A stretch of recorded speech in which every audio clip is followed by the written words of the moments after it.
সবাইকে অগ্রিম happy new ইয়ারের শুভেচ্ছা।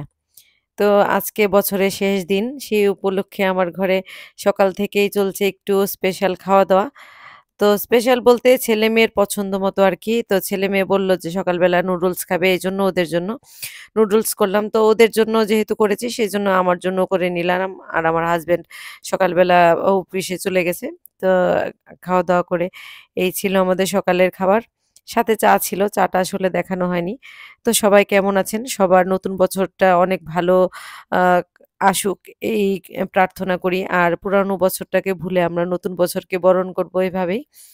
তো আজকে সেজন্য দুপুরবেলা আ কিছু স্পেশাল রান্নাবান্নার আয়োজন করেছি।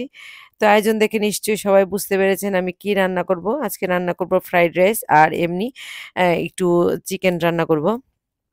তো ফ্রাইড রাইস রান্না করার জন্য আমি এই যে একটা পাত্রের মধ্যে জল বসিয়ে দিলাম। জলে এখানে পরিমাণ মতো লবণ আর কিছুটা তেল দিয়ে দিলাম যাতে জল আ চা মানে চালটা একটু ঝরঝরা হয় ভাতটা আরকি।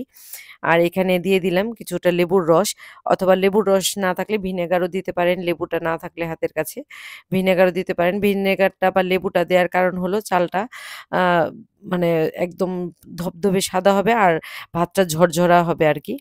তো সেইজন্য লেবুর রসটা দেয়া। তো ভাতটা এক চুলায় বসিয়ে আমি এই চুলায় হচ্ছে ডিমটা একটু ফ্রাই করে নিচ্ছি। ফ্রাইড রাইসের জন্য এখানে আমি একটু গোলমরিচ দিয়ে দিলাম আর স্বাদমতো লবণ দিয়ে দিলাম। দিয়ে আমি ডিমটাকে অ্যা একটু ঝুরি করে নিলাম। আর এখানে দেখানো হয়নি আমি ১ম এ ২ টা ডিম ঝুরি করেছি, পরে আরো ২ টা ডিম করেছিলাম। তো ওই ২ টা ডিম আর দেখানো হয়নি। যাই হোক আমার ভাতটা হয়ে গেছে। ভাতটা হচ্ছে 90% মতন সিদ্ধ করেছি। আমি ফুল করিনি। 90% মতো সিদ্ধ করে এখন একটা ছড়ানো পাত্রে একটু মাড়টা ঝরিয়ে এখন ছড়িয়ে দিয়ে রাখলাম ঠান্ডা হওয়ার জন্য। ভাতটা যেন ঝরঝরা হয়ে যায় সেইজন্য আরকি। তো দিয়ে রেখে এখন আমি ফ্রাইড রাইস রান্নাটা চলে আসবো। ততক্ষণে ভাতটা কিন্তু ঠান্ডা হয়ে যাবে। আর আমি একটু হালকা করে ফ্যানটা ছেড়ে দিয়ে রেখেছিলাম। তো এই যে এখন আমি যেই পাত্রটাতে ফ্রাইড রাইসটা রান্না করব সেটাতেই আমি কিছুটা পরিমাণে তেল দিয়ে এখন চিকেনটাকে একটু ভেজে নেব। চিকেনটা ভাজার জন্য আমি পরিমাণ মতো লবণ দিলাম, আর কিছুটা গোলমরিচ দিলাম। আর এখানে দেব হচ্ছে 1/2 চামচের মতো পেঁয়াজ বাটা, 1/2 চামচের মতো রসুন বাটা, আর দেব হচ্ছে 1/2 চামচের থেকেও একটু কম আদা বাটা দেব। তো এই যে আমি 1/2 চামচের মতো আদা বাটা দিয়ে নিলাম। দিয়ে এটাকে আর তেমন কোনো মসলা এড করব না এটাতে। যেহেতু এটা ফ্রাইড রাইসে দেব। তো এইজন্য আরকি আমি এখন এটাকে ভেজে অ্যা একটু ঢাকা দিয়ে রাখলাম ভাজা হওয়ার জন্য, একটু সিদ্ধ হওয়ার জন্য। যেহেতু এগুলো ব্রয়লার মুরগি খুব বেশি ভাজতে হয় না, এমনিতেই ভাজা হয়ে যায়।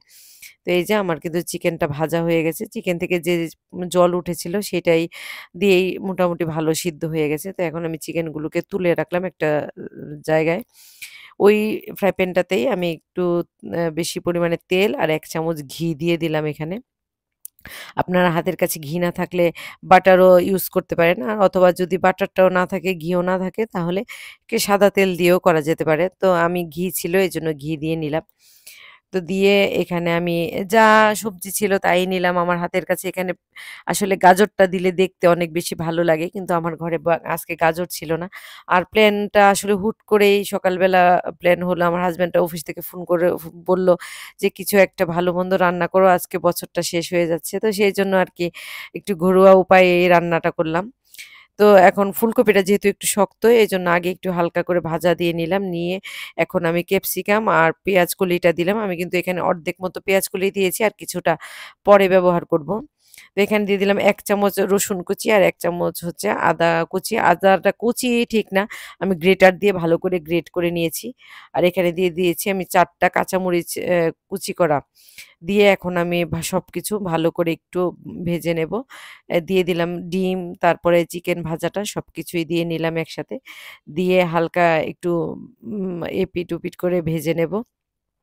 আসলে ফ্রাইড রাইস রান্নাটা খুব বেশি কঠিন না, একদম ইজি। আর ফ্রাইড রাইস আমরা রেস্টুরেন্টে গিয়ে অর্ডার দিলেও কিন্তু হতে খুব বেশি সময় লাগে না। তো এখানে দিয়ে দিলাম আমি বেশ কিছুটা গোলমরিচ আর হচ্ছে প্রায় ৪ চামচের মতো এটা হচ্ছে সয়া সস। আপনারা চাইলে সয়া সসের সাথে অন্য সস ইউজ করতে পারেন। আমি অবশ্য সয়া সসের জায়গায় অন্য সস ইউজ করি না। অনেকে দেখেছি আমি সয়া সসের সাথে টমেটো সসও ইউজ করে। কিন্তু সয়া সসের স্মেলটাই বেশ সুন্দর আসে। তো আপনারা সয়া সসটা কম বেশি হবে পরিমাণ অনুযায়ী, ভাতের পরিমাণটা অনুযায়ী আরকি। তো আমার এখানে আমি ২ পট মতো চাল নিয়েছিলাম। তো সেই পরিমাণে আমি সয়া সসটা দিলাম। আর সয়া সসে কিন্তু প্রচুর পরিমাণে লবণ থাকে। আমি ভাতটা সিদ্ধ করার সময়ও লবণ দিয়েছিলাম। তো সেই পরিমাণে আমরা লবণটা কমিয়ে বাড়িয়ে দেব স্বাদ অনুযায়ী। তবে আমার লবণটা কিন্তু একদম পারফেক্ট ছিল। তো এই যে এখানে আমি আর ১ চামচ মতো লবণ দিয়েছি। আর টেস্ট ব্যালেন্স করার জন্য চিনি দিয়েছি। এখানে যদি কেউ চিনিটা না দিতে চান, চিনিটা স্কিপ করে যেতে পারেন। তবে চিনিটা দিলে টেস্টটা অনেক ভালো আসে। আর এই পর্যায়ে যখন আমার ফ্রাইড রাইসটা মোটামুটি হয়ে গেছে, এখন আমি আরো আ বেশ অনেকটা পরিমাণে পেঁয়াজ পাতা কুচি দিয়ে দিলাম। আমার কাছে কিন্তু খুব ভালো লাগে পেঁয়াজকলি কুচিটা। আর পেঁয়াজকলিটা কিন্তু এতটাই নরম যে আমি যখন একটু ভাজা হওয়ার জন্য দিয়ে নেড়েচেড়ে ঢেকে দিলাম, তাতেই কিন্তু সিদ্ধ হয়ে গেছে। বেশ সুন্দর হয়েছিল। তো ফ্রাইড রাইসটা করা শেষ। আর এখানে আমি একটু চিকেন কষা করে নিচ্ছি। আসলে চিকেন কষা তো ব্রয়লার মুরগি যেহেতু এটা এখানে দেখানোর তেমন কিছু নাই। আর আমি এদিকে রান্না করছি আর আমার ছেলে এখানে সালাদ তৈরি করছে।